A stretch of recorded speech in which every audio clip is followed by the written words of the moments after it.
the technical performance, which was historically quite bad with Rune Factory 5.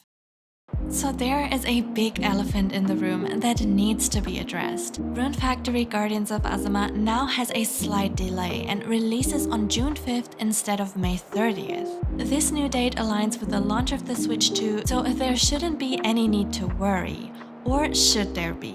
When it comes to choosing the best platform to play Rune Factory on, it can get quite confusing. And with the launch of the Switch 2, it might have just gotten even more complicated. So today, as a big cozy live sim fan and Rune Factory lover, I want to take a look at each platform for the new Guardians of Azuma, what possible perks or disadvantages might come with each one, and some issues with the limited edition. So let's jump right in.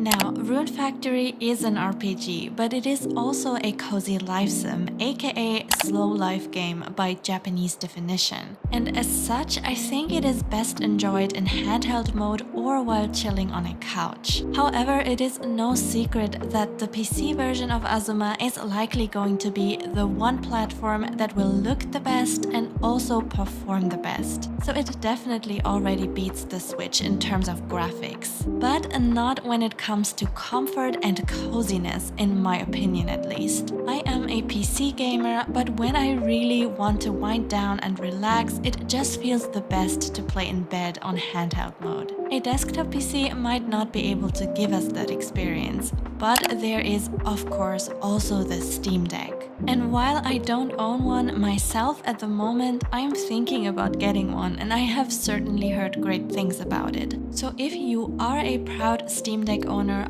I would say the PC version might actually be the best option for you, because it kind of gives you the best of both worlds. The graphics and stability of a PC and the coziness and flexibility of a handheld console. And the older Rune Factory games like 5 seem to be running a lot better on the Steam Deck than they do on a Nintendo Switch. But what if you don't own a Steam Deck? Then it is either the Switch 1 version or possibly the Switch 2 version. Cozy handheld gaming makes the Switch version pretty attractive for most players, and it seems like the majority of members in our community are also going for that version. So far, so good, but what makes most people worried about the Switch 1 version is actually the technical performance, which was historically quite bad with Rune Factory 5. Now, early previews have proven that Azuma is in fact going to run a lot better, with a more smooth performance and less frame drops. Plus, the environments look a lot less bleak and empty compared to Rune Factory 5. So it is definitely worth a shot in my opinion. I believe the devs have learned their lesson and taken all the technical flaws from the previous game into consideration in order to avoid the same issues from happening again with Azuma. Though of course, take it with a grain of salt, since we haven't actually seen the full game in action just yet. Now, if you have been seeing the announcements for the Switch 2, you might have noticed that it is said to run a lot more smoothly, with a better engine to make things look more beautiful too. So it all sounds like a dream, but I personally do have a few concerns. Number 1, the price. The Switch 2 itself is quite the costly investment, with both the console and the games costing more. So if you are on a budget like me, this is something important to consider, and it may actually be the reason why the Switch 2 is out of limits for you.